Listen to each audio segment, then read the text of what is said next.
We're going to try and get all of your questions answered today, but if after you hang up from this call you still have questions, I would ask that you send those questions to me. And I ask that you send them in the form of an email. And when you send that email, I ask that you that the subject of the email is the name and number of this solicitation. When you send an email, send it to me, and also copy Vicki Nakamichi. On the solicitation documents, you will note that Vicki is the alternate buyer for the solicitation. So any questions that you have, I would ask that you copy her as well. There is in the RFP document in section R, there is a place to indicate if you would want someone other than the person who has signed the RFP submittal to be notified. You will note that on the front page of the RFP solicitation document, there's a place to indicate your company name and provide an email address and signature and all of that information. That person is the person I will contact if I have questions about your proposal. If you want someone other than that person to be contacted, then that is the person's name you would include in section R. Also on that same page at the very bottom there, it talks about confidential information. And as a government agency, King County is subject to public disclosure, so that anything that you put in your proposal is subject to public disclosure. And if someone would ask me to look at it, I would be obligated to show that to them. So I ask that if you have confidential or proprietary information in your proposal, that you clearly mark it, highlight it, circle it, however you need, so that it's clearly identified to us that this is confidential information. And what that means is that if someone were to ask to see that information, we would get in contact with you so that you could make whatever necessary decisions you needed to do in order to protect your business. This solicitation is being solicited through the Small Contractors and Suppliers Program.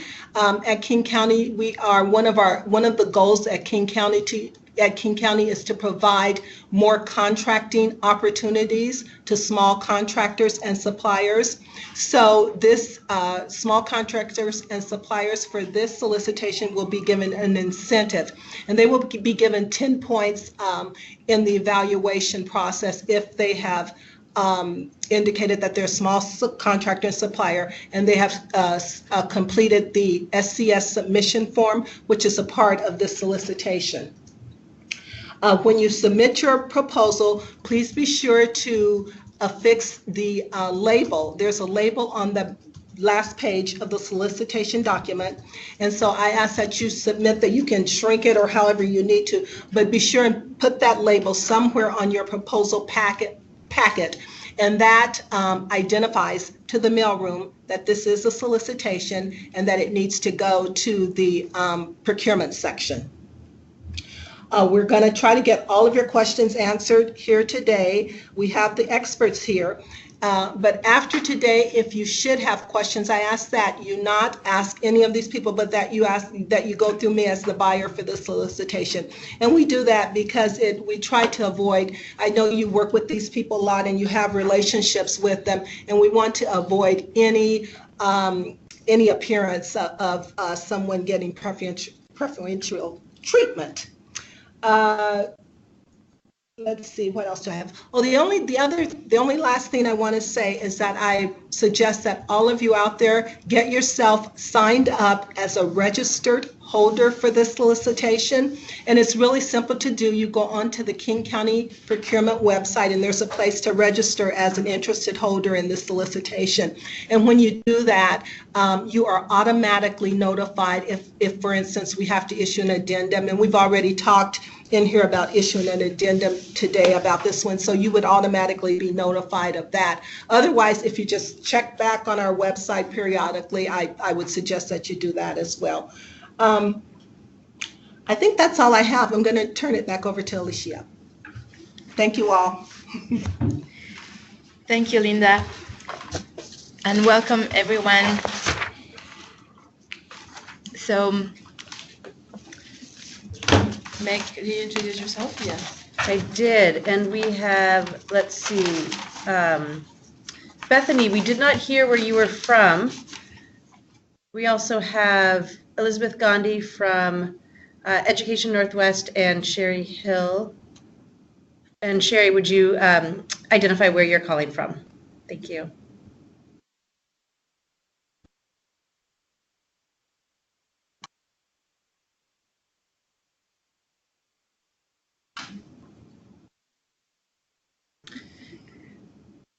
So,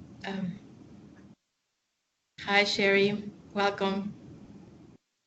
Very good. So Bethany is calling from the Camper Collective, and Sherry Hill is an early childhood consultant here in Washington State. Very good. So we're going to start our PowerPoint presentation. This is going to provide you an overview of the BSK Infant and Early Childhood and Family Mental Health request for proposals. So what we're going to do now is just, like I said, have a quick overview and understanding on what BSK is, and a quick overview of the infant, early childhood, and family mental health strategy area and the landscape analysis. And then we will have time for questions. So what is Best Starts for Kids?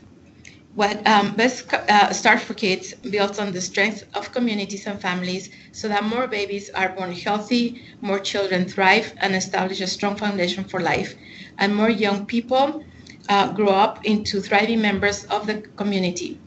Best Start for Kids is the most comprehensive approach to child development in the nation. While the strategies vary based on community need, all build upon the strengths and resilience of children, young people, families, and communities.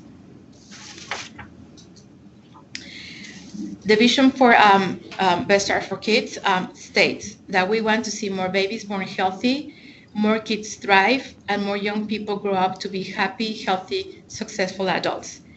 BSK is building on strengths and resilience and is a very comprehensive approach to child development in the nation.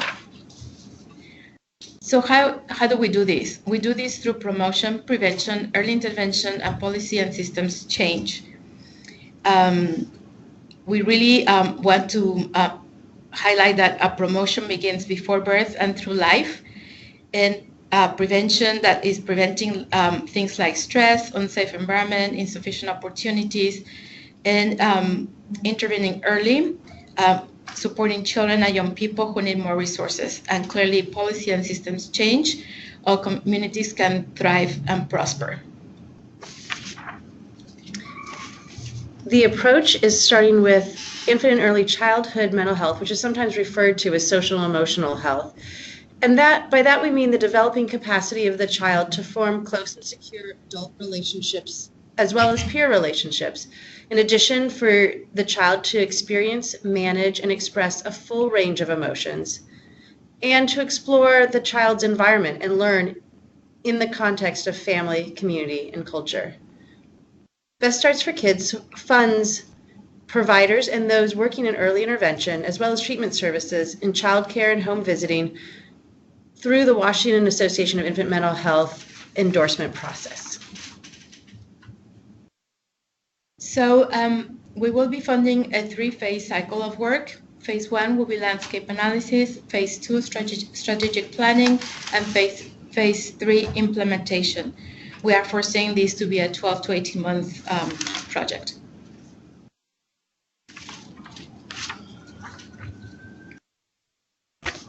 Our timeline. Super important, and Linda already highlighted this. The RFP response is due April 12th at 2 p.m. Please be sure you do that before 2 p.m. on April 12th. We will have interviews, if necessary, the week of April 23rd, and the notice of selected or non-selected proposals will be somewhere around April 27th. And again, dates are subject to change. Submission requirements, just a reminder. Again, it must be received by King County by April 12th at 2 p.m. 1 hard copy and 2 jump drivers. Narrative should be no more than 5 pages, signed cover page, and 1 budget. The most successful applicants will demonstrate the following experience and competencies.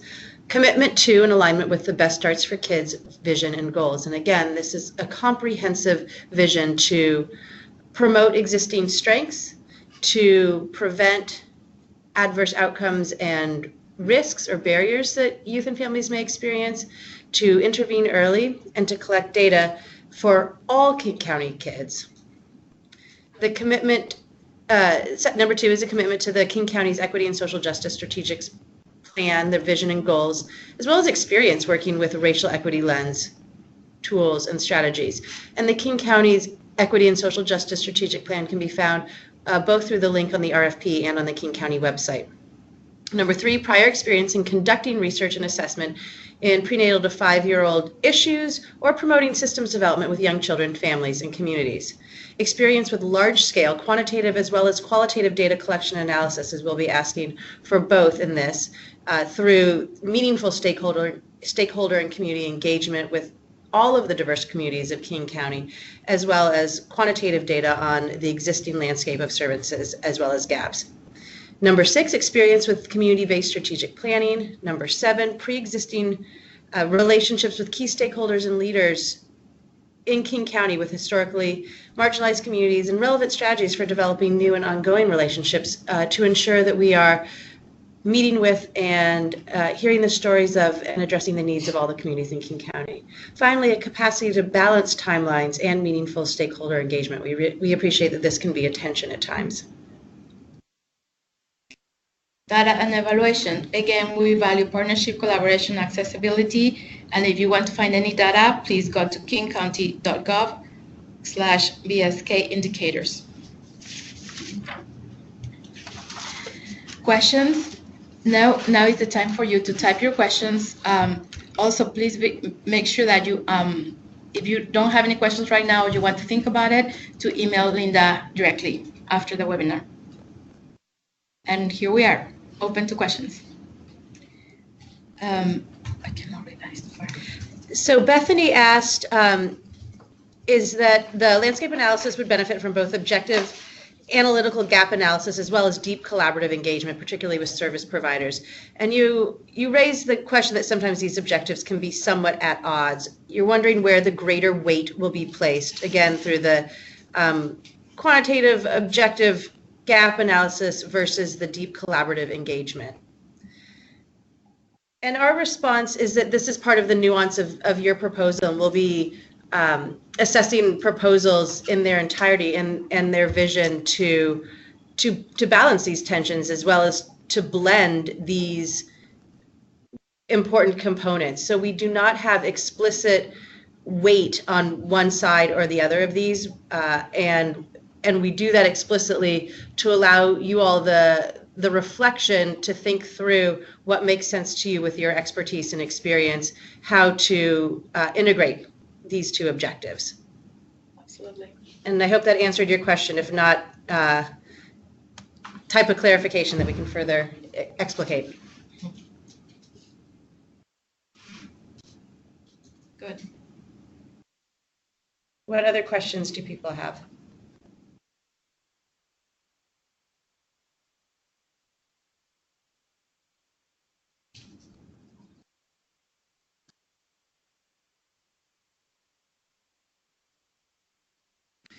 Bethany again asked, does King County Best Starts for Kids have a perspective about whether the type of organization best poised to be awarded a contract, nonprofit, a government, or a business, or presumably for-profit business? And do we have a perspective about which one is perhaps most competitive? So again, we are prioritizing small contractors. Small. Maybe Linda can address that.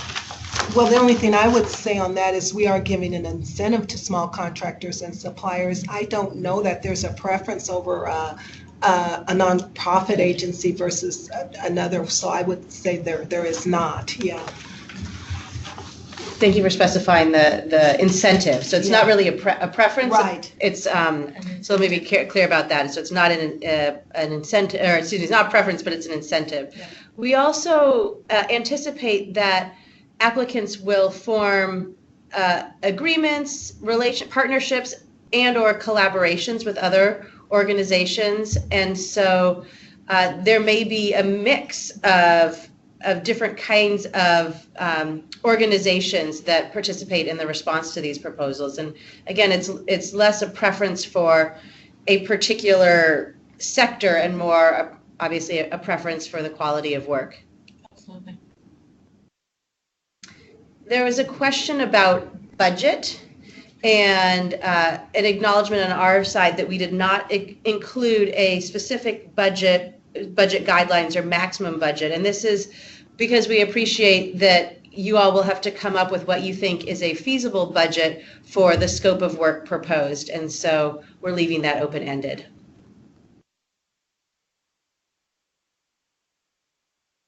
Any other questions?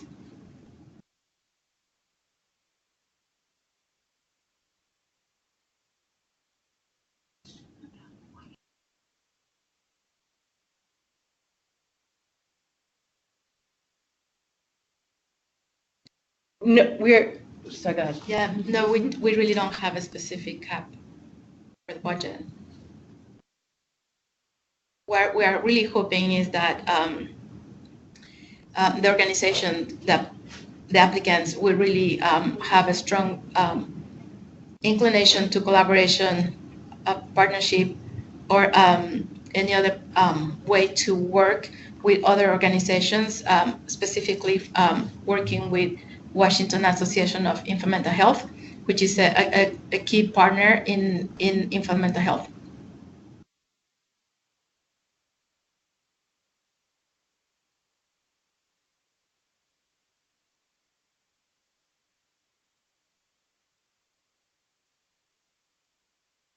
And we're waiting for a few other questions that are being typed right now.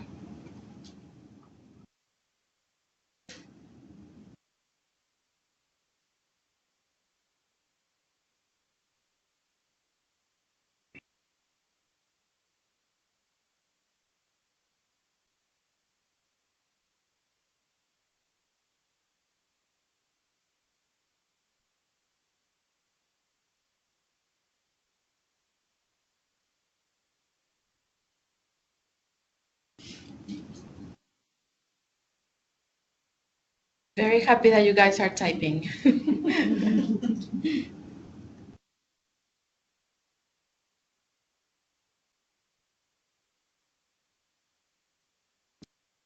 So a question about weighing the potential makeup of the consortium. Are there opportunities to weigh the competitiveness of our proposed structure and partners via the RFP process? I didn't get that. So Bethany, correct me if I'm interpreting this correctly. While you're considering how to make up your consortium of partners and collaborators on this, are there opportunities to weigh the competitiveness of your proposed structure and partners via the RFP process as you're refining that plan? Or is it just that we will review the final consortium considered as part of the final decision? Great. So is there time for feedback while you're creating your RFP? And there are two different questions. Probably not. The feedback? Oh, is there an opportunity to provide feedback about the competitiveness of the proposed consortium during the RFP process? No, we should, in my opinion, we should go back to where we asked, I'm just looking for it, where we asked for the collaborations. And we can review those collaborations that we asked for.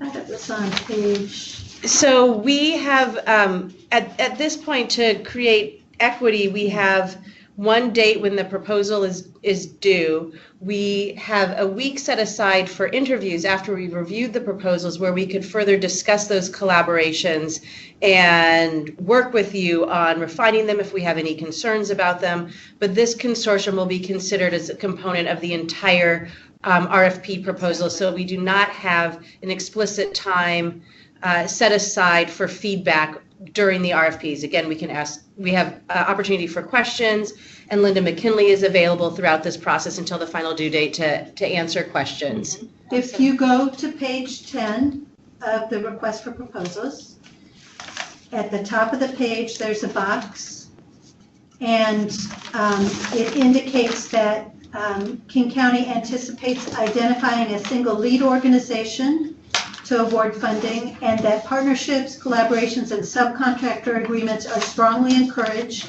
and should be submitted with the lead organization's proposal, as well as identified clearly in budget documents. Partnerships should include Washington Association for Infant Mental Health, a King County community partner if the lead organization is not based in King County, a national level expertise in infant and early childhood family mental health, and applicants are encouraged to identify additional resources or contribute additional funding towards this body of work. Thank you, Wendy. Please let us know if that did not answer your question. Otherwise, we will presume that answered your question. There's one other page, page 14, which is talking about phase 2, the strategic planning portion. If you look at item I, coordinate with and reflect learning from other key landscape analyses and/or strategic planning processes, including Best Starts for Kids, Universal Developmental Screening, landscape analysis and strategic planning process, statewide or other regions, infant and early childhood family mental health, landscape analysis and strategic planning, and Washington Association for Infant Mental Health. Yes, thank you, Wendy. I hope that helps, Bethany.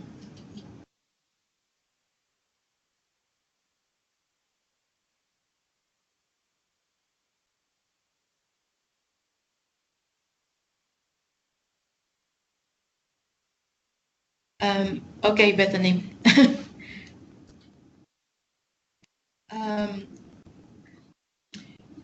There's a question about how behavioral health at King County is contributing to the planning of this, and I would love some clarification on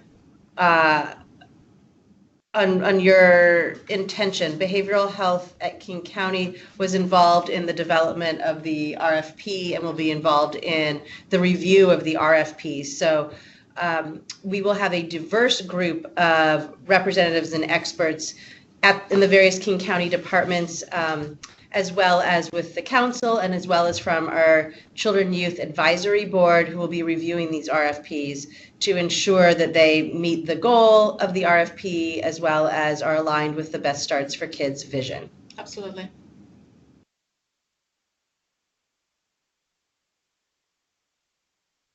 So I would also add, because she's part of Community Human Services, any questions for her would have to go through Linda. Is that correct? Correct.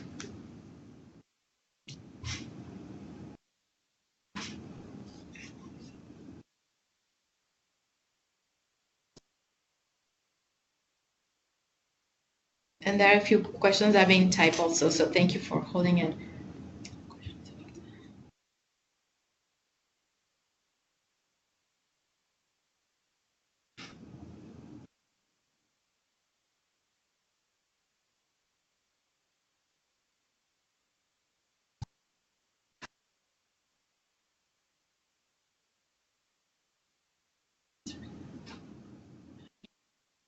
Understand her question? Yeah, so they're typing a new question, but here's another question.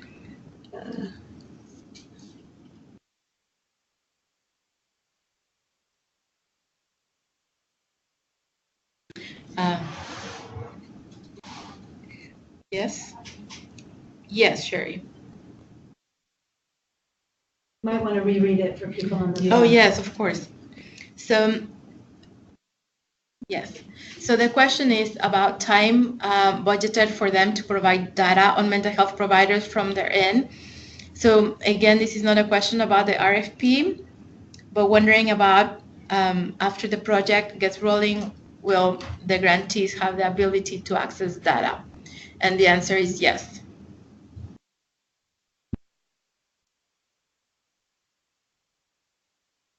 Any more questions? Thanks for clarifying. Yes.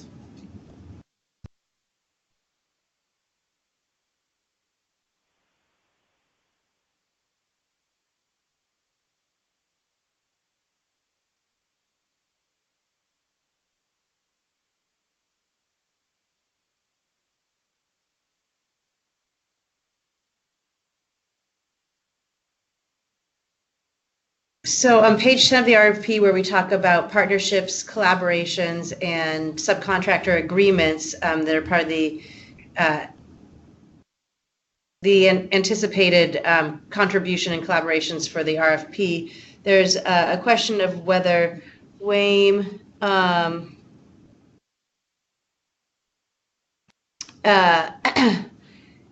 and it indicates a partnership with WAME. And is WAME, as a professional organization, does this mean at least one individual or organization of the partnership needs to be a WAME member, or that WAME as an organization must be part of the bid? Yeah, we are not talking about individual professional members being part of this. We're talking about WAME as an organization, because we recognize they are a key player in the infant mental health field of practice in Washington State. So yeah, no, WAME as a true active partner, collaborator in this process. And how that relationship works with WAME, we anticipate will vary depending on the proposals and the partnerships that each proposer creates. Exactly. We have another question. Is it possible to get any information about the people on the first call who are interested in this if we are looking for partners? I'm looking at my technological expert. Do we have that information? The people on the first call who are interested in this if we're looking for partners. That's not usually something that I share in the blog post, but I think we've been keeping. If we have a list, I don't have a good list. If we have a list of who was on that. So the answer is no, unfortunately. Yes. Sorry, Sherry. The answer is no.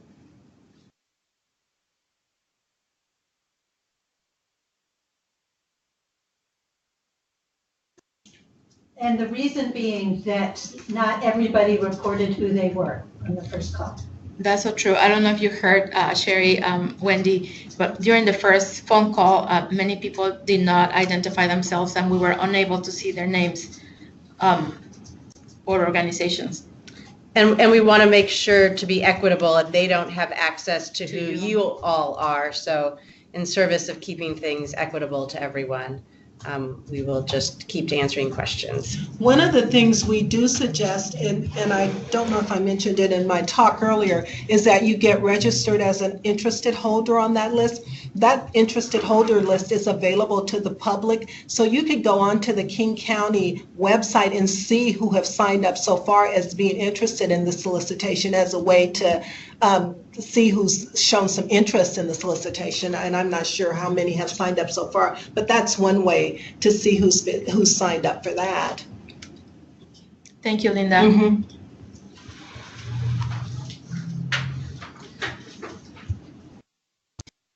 Any more questions?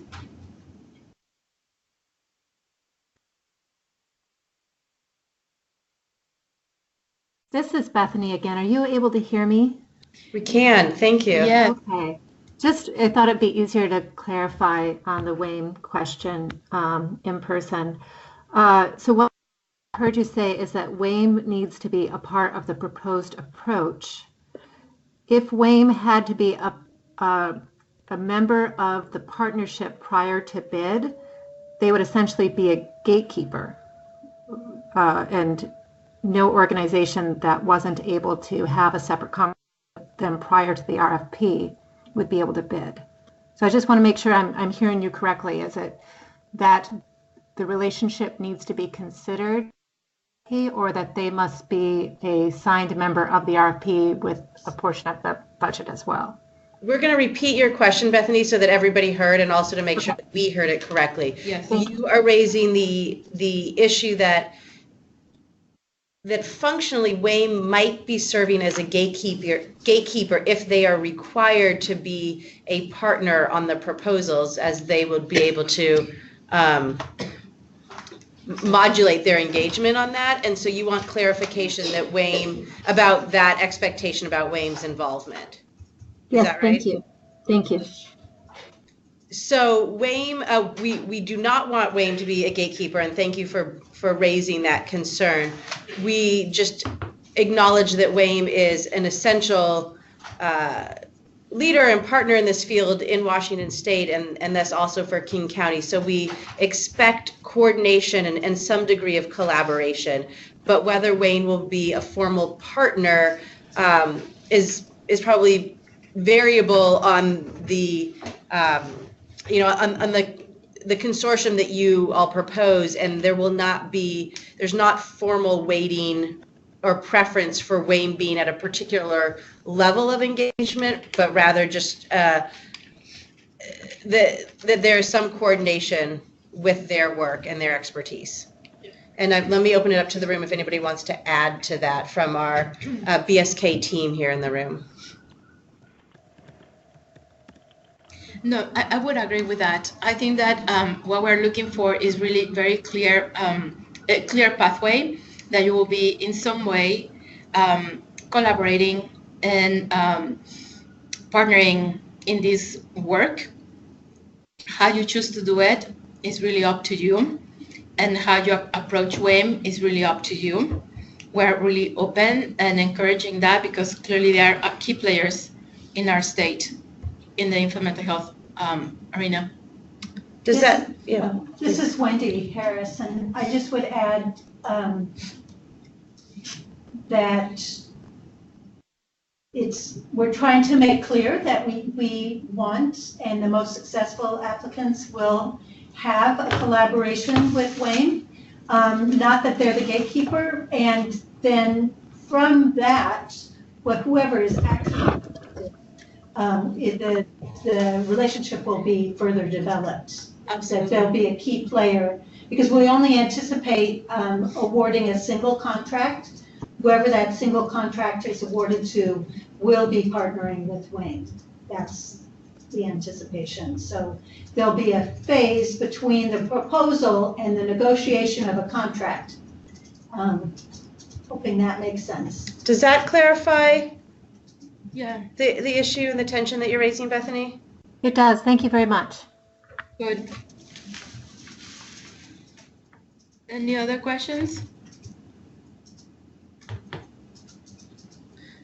Which is another way of saying, as the collaborations and partnerships, the budget, we're trying to leave this RFP open to let your expertise, experience really drive how you anticipate addressing this scope of work, and letting that creativity and flexibility be present in the RFP to give you as much leeway as possible to do it your way. Absolutely. Again, if you have any questions at the end of this webinar, we ask that you email Linda McKinley directly. And thank you so much for your participation and interest in this RFP. We're grateful. Thank you so much, and we're looking forward to hearing from you guys.